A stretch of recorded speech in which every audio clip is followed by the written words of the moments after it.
Hey, hey, once again. Hi, everyone. Robert here.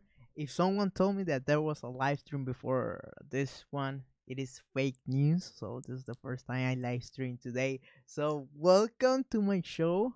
As always, every single either Friday or Thursday, I review Impact Wrestling. And this time around, we're doing Impact Wrestling July 5, July 5, 2018.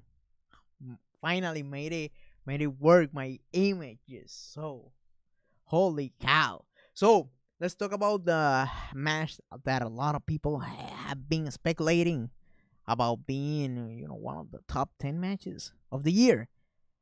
Rich Swann versus Ray Phoenix. Excellent match. If you happen to be one of those people that like a lot of flippy stuff, this match is for you. I'm not gonna obviously talk about every single spot that happened during this match. Why? Because even though if I did the whole list, I would not actually make justice to how good this match was. It was hot. Both guys did a lot of stuff. This was, very modern, you say the least. And the finish came in when Phoenix came in and did the Samoan drop, a variation of the Samoan drop on Rich Swann. It was like not sorry, the muscle buster into some sort of the Michinoku driver, something along those lines. Good match. Go out of your way and see this one. After the match, we got OBE. They came in and they tried to take the mask of Phoenix, who is the brother of Pentagon Jr. And then Pentagon Jr. came in for the save. But guess what?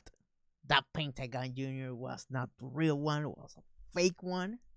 And it ended up being Sammy Callahan under a Pentagon mask. So they got me for a second since they have a very similar build. They look kind of similar because they are like tough but chubby.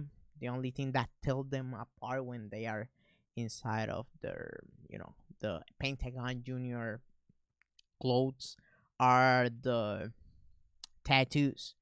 So obviously this was a sign of disrespect. That would be like, let's say you happen to be at any time in the army, you would take a drill sergeant hat and wear it. Go try that one to see how the drill sergeant gonna get pissed off at you. That is similar to what Sammy Callahan with the did with the mask of Pentagon Jr. So obviously they ended up attacking Rich Swann and Ray Phoenix until the real Pentagon Jr. came in for the save. May I say that Pentagon Jr. was over as hell in Canada. So this is a good stepping stone for the feud between Sammy Callahan and Pentagon Jr. And next week they're gonna be having a 6-man tag. OB in Sammy Callahan versus Rich Swann and the Lucha Brothers. Next we got KM and Fallah Bahh. Fallah Bahh being the one wrestling versus Killer Kross. This is not, Blade. There's not Berlin for WCW. That is Killer Kross. So, obviously he looks apart, to say the least, right? And one thing that I need to point out, you drill that on your head. One of the things that he got over is that he is very photogenic. He knows how to make faces that looks interesting for TV. Just take a look at that picture.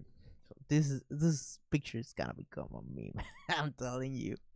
Oh boy. So that is something that he got on his favor. As for the match, obviously that was more of a squash match. Obviously you're introducing the guy to don't want him to take a L on this one. But the thing that came across really good on TV was his facial expressions. Obviously, he beat up Fallah Bahh. After that, he beat up KM, and then Petey Williams came in for the save with a steel chair, but it didn't work that well. So I think obviously it's not a bad idea to have him wrestle someone like Petey Williams who is already established as a wrestler. But I think the money feud would be KM versus Killer Kross. Why? Because they're bigger guys, heavyweights. And that is one of the things that Impact Wrestling is missing. We're missing big guys. We need a couple of big guys. We got too much smaller guys. We are full with them. So we need throw some flavor. Next, we got Jimmy Jacobs and Kongo Kong doing a promo. Obviously, they're gonna be at the main event. Kongo Kong versus Brian Cage. Next, we got Kama Singh with the Desi his squads. He is not happy with them, so he's trying to retrade them, train them because he wants them to be successful in the tag team division. So obviously he's giving them hell, just like any old man would do to you. Next, we got a silhouette of one of the person that is gonna be soon debuted on Impact Wrestling. And by the way, I hear Larkin is already a fan of her just by looking at her silhouette. I haven't confirmed, but I'm sure about that. Next, we got Allie and Madison Rayne, who trolls online. I don't know them, but they're saying that Madison Rayne looks like a kindergarten teacher. Oh boy. So they, as a tag team, wrestle against Su Young and the Brides of Honor. I don't know who she is, by the way. Good seeing a knockouts tag team match because there's people, speculating that they want to see the knockouts tag team titles back. So I know those people are saying, hey, confirm the knockouts titles I return, but not yet. Calm down. This is just basically a test. I bet they're watching the ratings that this match did. As a match, it was okay, nothing crazy, nothing to write home about or lose sleep if you miss it. It ended up in shenanigans with Su Young doing a panic attack, and she ended up hitting with I think the feet of Madison Rayne on the referee. The referee obviously did the referee bump, and then Tessa Blanchard took advantage and she showed up to attack Madison Rayne, her new arch nemesis. One of the things that I didn't like about this match was that they did like the referee bump, but the referee was still awake, so he was in the corner. And if you stop and see the match, you know that he was looking. So obviously this didn't look that good. Those are the little details. If you're not gonna do a referee bump, go out and make sure that the referee goes outside of the ring. If the referee, let's say, is a little bit too chubby or he cannot take any bump, avoid doing a referee shenanigans because it doesn't look good and it doesn't make Impact Wrestling good. And it is harder to suspend your disbelief. That is how wrestling operates. Like the all picture from the UFO. The same basic stuff applies. I want to believe. So therefore, it is your job to make it as easy as possible for the person who is watching at home to get invested into what they are seeing on the TV screen. You don't want to become the wrestling version of Sharknado.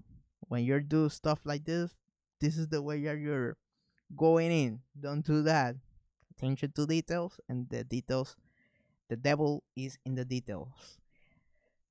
Next, you got Tessa Blanchard, attacking Madison Rayne, who was, a legal person during the match. And you see, like, the referee watching. Oh boy. Then, uh, then who it was? I think it was Madison Rayne. She ended up pinning the Bride of Honor, and they won the match. Next, we got LAX at their clubhouse, and the mood was a lot different. Obviously, there was, speculation inside of the crew because Konnan claimed that he got the goods, he got the documents, he gonna expose Kingston because he is a rat, and he betrayed him and he betrayed LAX. So obviously the mood was a little bit different, and they changed the music and lighting and stuff like that. Good details on this one. Next, we got Sami Callihan, obviously doing a promo for the 3 versus 3 match that is gonna be happening next week. Obi and Sami Callihan versus the Lucha Brothers and Rich Swann. Next, we got Konnan in the cell phone. Someone that he got the goods. He's gonna expose Kingston to the world tonight. Next, we got Rebel, and there's a lot of people, already sharing at home. She's over with the crowd, and she ended up wrestling against Winter, known as Katarina, with Grado. Obviously, you knew that Katarina was gonna win because that was her first match back. And obviously, Rebel is someone that, in fact, called for, stuff like this to get people over. And by the way, she's kind of beloved by the hardcore audience, or wherever that is. And by the way, speaking of female tag team wrestling, Rebel, that will be one of those people that would highly benefit of being in a tag team. I think she got the athleticism. I don't think she actually got that instinctive nature of doing things out of hand. That happens to everyone, to the best of us. I am a musician. Sometimes I get lost. And I have been playing guitar for more than 10 years, and I get lost. So I kind of see the same similar patterns with Rebel. But if you find her a good tag team partner, that whole stuff is gonna get covered, and you got someone who is already beloved by the Impact Wrestling talent, by the audience, sorry, and that could work as a talent every time you go to Canada or do something that you might need her. Next, we got Grado, Katarina, and the new UK guy. I think he's called John something Hendricks or something along those lines. I don't know if that is the name Impact Wrestling is gonna use with him. So be on the lookout. I heard a lot of good stuff about him. So let's see how he actually performs when it comes down to wrestling on television. Next, we got the main event of the evening: Kongo Kong with Jimmy Jacobs versus the Machine, Brian Cage. So this is gonna be one of those matches that it is gonna become a highlight reel. Why? Because they did a lot of stuff that you are not used to see from big guys like them. You saw, like you're seeing on TV right now on your cell phone. You're seeing Brian Cage doing a sunset flip over the third rope onto Kongo Kong. We also saw Kongo Kong busting up a Frankensteiner, a Unrak Arana on Brian Cage. Very impressive. Then we saw Brian Cage doing a super, may I repeat, a superplex from the third rope. Impressive as hell. Obviously, a big bump for someone to take on wrestling TV, and especially knowing that Impact Wrestling uses a skeleton wrestling crew. That is palsy. If anything would have a snap, woo, there was a lot of heads that were gonna roll on this one. But the match looked really good. A lot of highlights. I would love to see what they can do on pay per view. Maybe if you give them 15 to 20 minutes, let's see what is also there on that repertoire, including Kongo Kong doing the backflip. Would Brian Cage would be up for that challenge? That could be a lot of fun watching as a fan at home. After that, Brian Cage came in and he hit the F5 on Kongo Kong, and that was it. Winner Brian Cage. Then we go to the post main event, the main event of the Latino nation. LAX, the Civil War inside LAX. Eddie Kingston and Konnan face to face, and Konnan pressure Eddie Kingston about his involvement, attacking him and getting him out at Redemption. And Eddie Kingston spilled the bean and he doubled down. He admitted that he did it. So obviously they put the LAX, Ortiz Santana, they put him in the middle, like between a cock and a hard place. Who is gonna be your manager going forward? Konnan or Eddie Kingston? So the new LAX decided to choose Konnan over Eddie Kingston. So Eddie Kingston say, so you're gonna be with this rat, Konnan, this frog. So therefore he ended up calling his partners, and guess who show up? None other than the original Latin American exchange, Homicide and Hernandez, and they ended up attacking the new LAX, obviously posing for the camera and doing a promo before the show went off the air. Let me take a look at the chat room. I don't think there's gonna be a lot of people, but I just did this one kind of impromptu. But this is it. Thank you to everyone who just saw this review. To those who were on the first one, sorry about that one. I was not happy the way it came out. Little announcement. I'm gonna be talking about the ratings and the whole non-controversy around them. We're gonna be talking about, with the information that we got available, who actually brings in viewer and who doesn't. And you might have your guest. If you think, who do you think is the highest drawer on TV? Let me know in the comment section. But if you study the numbers, there's a clear winner and a couple of third and second runners on the kingdom of being the top draw on Impact Wrestling television. So to everybody who is watching me at home, thank you a lot for watching this live stream, putting up with me. Sorry. So that's it for me. Goodbye, and I hope I see you tomorrow with the ratings talk, and most likely Sunday with the top 10 promos from none other than Big Papa Pump. So goodbye, good night, and good day, whatever you're watching me, and take care. That's it. Bye.